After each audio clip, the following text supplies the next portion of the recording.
Today we're going to do the annual maintenance and service on the smaller of my two tractors. This is a John Deere 5055E, and we're going to change all the filters and the oils. So the first thing we need to do is pull the dipstick to prevent an airlock. We're going to put the drain bucket underneath it and find the right socket. And that's a little too small. I have to get the metric. With all the different equipment, I forget from one tractor to the other which one requires a metric and which one requires SAE. Now I'm removing the oil filler cap to make sure that it all drains out quickly. Now on this particular tractor, I've got to remove the shield that covers or protects the oil filter. Just a couple of bolts, but it's always a hassle to take it off.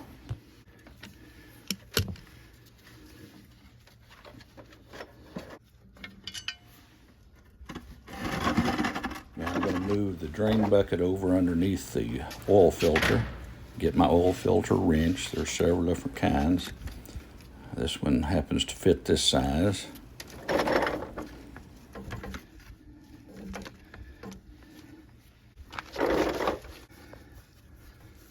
Oil always goes everywhere when you take the filter off, no matter how much you work at trying to prevent that. You dump the excess out, and I should have gotten the number off this filter before I discarded it in the bucket.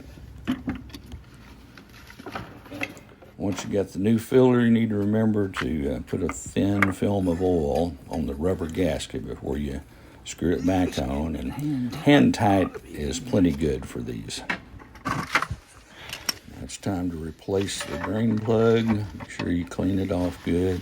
Back in. And then we're just going to tighten it snugly with a wrench. You can over-tighten those and strip the threads if you're not careful.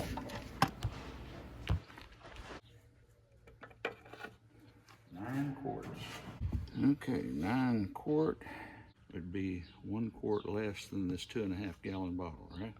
2.5 gallons would be 10 quarts. Hope my 3rd grade math is right.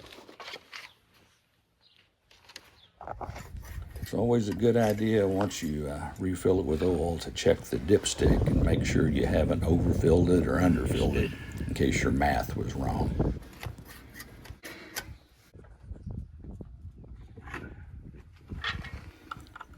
Now we're going to replace the oil filler cap. You usually don't have to take a wrench to it, but this shroud that's up against it makes it a little bit hard for me to put on just with my hand. And then we've got to replace the shield that protected the oil filter.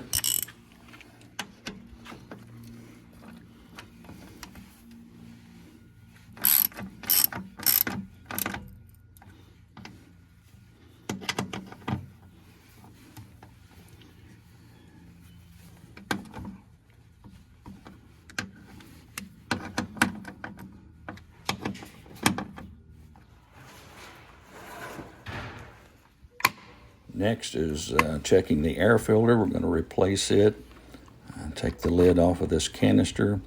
It has 2 elements, primary and secondary. We're just going to replace the primary.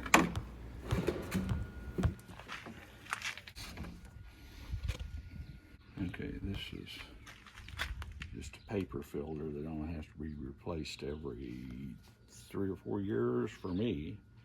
I'm just replacing the big one.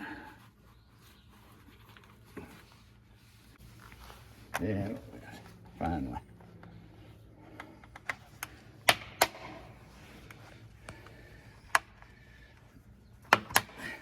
Next, we just check the coolant level, see if we need to add any antifreeze or coolant to it, and it's good. It's full of coolant. Now we're going to get the air compressor ready to go and blow out the radiator, the dirt and filth that's accumulated in it. Of course, you need an extension cord. I didn't have that in mind when I first plugged it in. But now we're ready to go.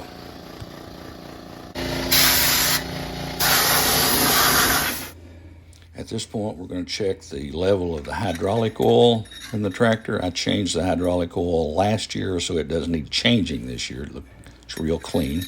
We're just checking the level to make sure it's got plenty in it, and it does. We're all good. Okay, so all that's left now to do is grease it. On this particular tractor, it doesn't have a lot of places to grease it, but the important one right here on the rear axle, one on each side, one fitting, and we give it about 8 or 10 pumps a couple of times a year on this. Here's the other side.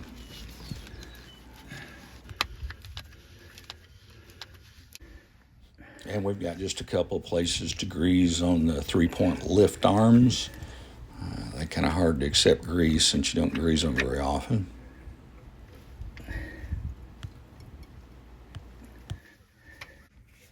But there are a lot of places to grease on the front end loader, about 6 or 8 on each side. They make it real easy to access. You just put a few pumps in each one, but there's quite a bunch of them. I usually grease all these fittings on the front end loader about twice a year, depending on how much I'm using it. This is my hay feeding tractor, and so we use it about every day in the wintertime. Okay, now I got just as many on the other side too. The front axle pivot point underneath the tractor is kind of covered with dirt and manure, so we got to clean it off before we can put a few shots of grease in there.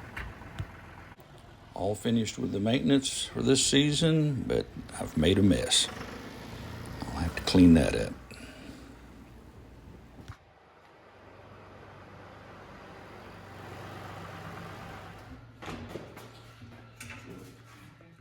A few scoops of sand and dirt to soak up that spilled oil.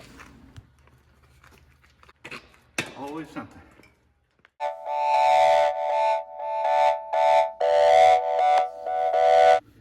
Since I had 2 oil filters to pick from, I should have gotten the number off of this one before I dumped it in the oil.